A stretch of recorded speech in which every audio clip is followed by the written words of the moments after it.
Oke. Dari persamaan ini Anda bisa lihat log Y sama dengan minus 7,7 plus 0,7 log K plus 1,093 log L. Jelas ya?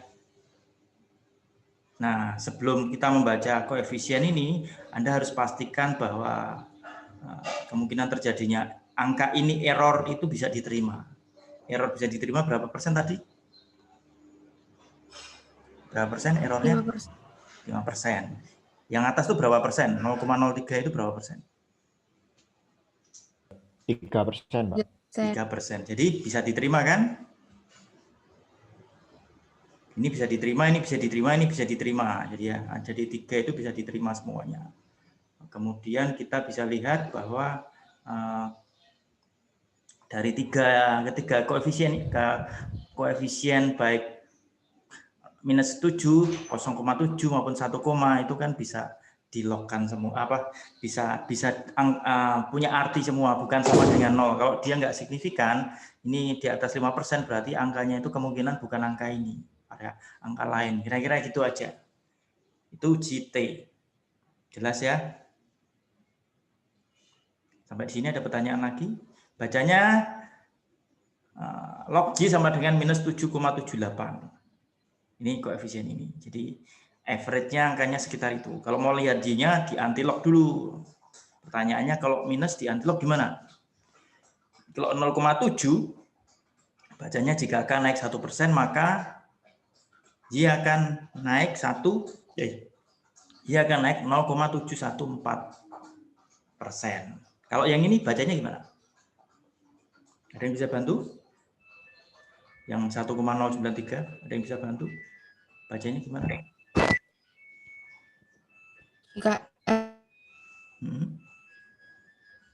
Jika sorry, tulang putus-putus. Jika L naik 1%, maka Y sama dengan 1,093. Dan jika L naik 1%, maka Y akan naik sebesar 1, kalau yang di depan tadi itu rata-rata log Y. Kalau ini, makasih Anda sudah mau cerita. Jadi kita bisa revisi. Jadi fungsinya belajar itu jangan takut salah, gitu ya. Terima kasih Roro tadi sudah cerita, jika L naik 1%, maka Y akan naik sebesar 1,93%. Jelas, itu tugas saya untuk merevisi. Jadi tugas itu harus ada kesempatan untuk revisi, karena kalau nggak ada kesempatan revisi, kita nggak pernah belajar. Kira-kira gitu ya. Tentunya ada asumsi ceteris paribus, variabel lain dianggap konstan. Sampai di sini ya, jelas Roro ya. Jelas teman-teman? Jelas, Pak. Cukup. Oke, sekarang kita masuk ke goodness of it. Di bawah ini namanya goodness of it. Goodness of it itu artinya seberapa bagus variabel-variabel independen itu, seberapa fit variabel-variabel independen itu menjelaskan variabel dependennya. Fit itu berapa persen? Paling gampang biasanya kita pakai R², 98% dia menjelaskan seperti itu. Saya akan pakai PowerPoint aja deh.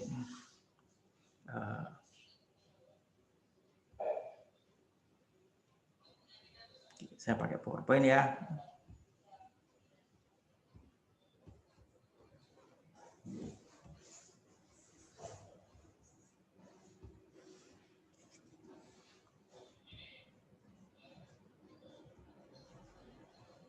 Oke. Ini sesi berikutnya, selamat datang di sesi berikut. Ada 2 sesi sebenarnya, 1 hari itu sesi uji T tadi. Sekarang kita masuk ke goodness of it. Goodness of it itu seberapa bagus model itu fit, cukup fit untuk menjelaskan variabel dependennya, kira-kira gitu. Oke, jalan.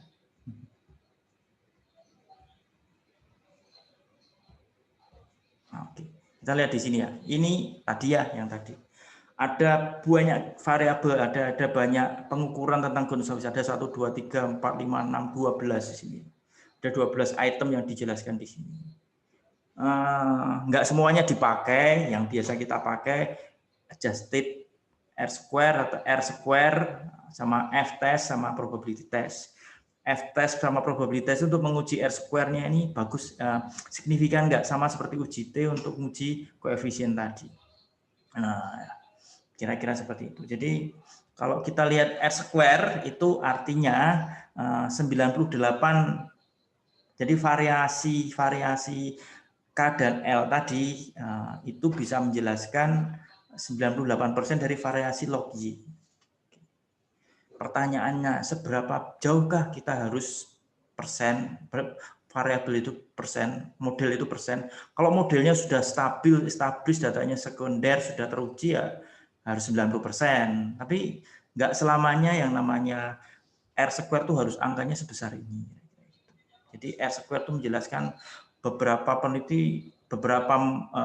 penelitian harus minta R square-nya tinggi, mendekati 90%. Ya, karena modelnya itu sudah stabil, tinggal tujuan kita nguji model. Beda kalau tujuan kita nguji path. Apakah K dan L kita menemukan variabel baru mempengaruhi ini, apalagi ngomong behavior dan sebagainya, itu kan efeknya jadi beda lagi ceritanya. Nah, kita akan bahas satu-satu, tapi kebanyakan yang saya akan highlight yang 4 ini, R square, adjusted R square, sama F test, sama probability F test. Oke.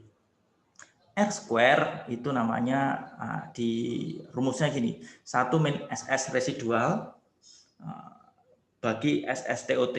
Residual itu gini kan, residual itu Y minus Y estimasi. Nah, ini kalau di TOT itu Y minus Y rata-rata. Kalau Anda bikin regresi itu kan ketemu Y sama dengan tadi kan 1 plus setengah X, ingat nggak?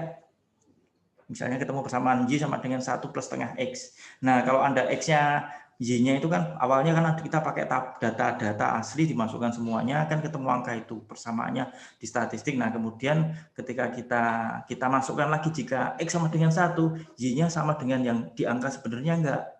Di angka sebenarnya di angka rata-rata, kalau Y-nya ketemunya kan ini head itu Y perkiraannya dari persamaan itu Y estimasi itu dari angka dari situ. Kalau rata-rata itu kan semua Y dijumlah dibagi N-nya, maka ketemu rata-rata, maka angka ini didapat dari itu. Jadi R square itu menjelaskan angka sebenarnya. Angka sebenarnya itu dilihat dari ini. Ini angka sebenarnya itu ini, rata-rata SSTOT itu angka sebenarnya seperti ini angka yang estimasi seperti ini. Nah, 1 itu kalau dia 1 maka dia sempurna. Tapi ini dilihat dari residualnya. Karena Y kurangi Y bar itu kan ketemu residual sisanya. Kenapa dikuadratkan? Kalau nggak dikuadratkan kan ketemu 0, karena ada yang minus ada plus. Ya. Maka dikuadratkan standar. Ya, masih ingat standar error. Kenapa error distandarkan? Adjusted R square bedanya ditambahi ini. Bedanya ditambahi ada dibagi ini N min P min 1. Ya, ada R square-nya di sini, N-nya, N itu jumlah yang diobservasi. Ini contohnya lagi. Nah, standar error regresi, nah sekali lagi saya lihat lagi.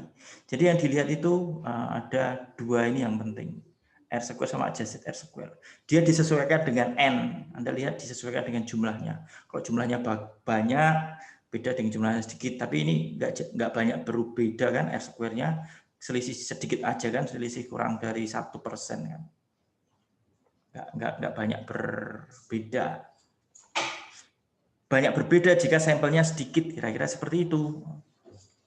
Itu aja bedanya. Oke, standar error regression. Standar error regression itu seperti ini. Jadi ketika kita regresi, ini garis yang kita estimasi tadi, persamaan tadi. Nah, ini titik-titik data yang sebenarnya kan, titik tadi. Jadi standar errornya itu jadi antara garis hasil estimasi kita dengan data yang sebenarnya itu ada selisih, namanya error, kira-kira gitu. Kemudian error tadi kan di standar error kan dikuadratkan tadi loh ya, kira-kira itu standar error. Jadi kalau Anda lihat di sini standar errornya, standar error of regression itu totalnya ketemu angka ini 0,083, ada error overall itu sebesar itu. Kemudian sum of square residual disquarekan kan kira-kira ini. Ini angka ini nggak banyak dibahas karena kita yang sudah rely menemukan. Tapi Anda bisa juga bahas, tapi saya jarang bahas. Idealnya kalau sum square resid itu semakin kecil semakin bagus. RSS. Kemudian kita bahas likelihood itu kalau kita membandingkan beberapa model ya. Kalau modelnya cuma satu, banyak artinya kira-kira gitu ya. Jadi kalau kita pakai data itu beberapa model di regress dibanding-bandingkan, nah itu log likelihood itu dia skala respons variabel dan ukuran dataset sangat menentukan. Jadi n-nya tadi mempengaruhi. Jadi semakin gede semakin bagus. Aduh, bentar anjing saya ikut ribut ini. Sebentar. Sampai di sini ada pertanyaan? Semakin besar semakin bagus, tapi kita tetap fokus ke AKIK. AKIK sama squat. Squat itu AKIK itu sama untuk membandingkan variabel. Jadi kalau membandingkan model, kalau ada lebih dari satu model, AIC AKIK info kriterian tadi semakin kecil semakin bagus. Kalau ini sama juga. Jadi intinya membandingkan dua ya. Kalau kita bandingin antara beberapa model baru ada gunanya. F statistik itu untuk nguji R square tadi. Kalau dia F-nya gede, kemudian signifikan, berarti R square-nya ini bisa diterima. Kira-kira itu ya. Sampai di sini ada pertanyaan?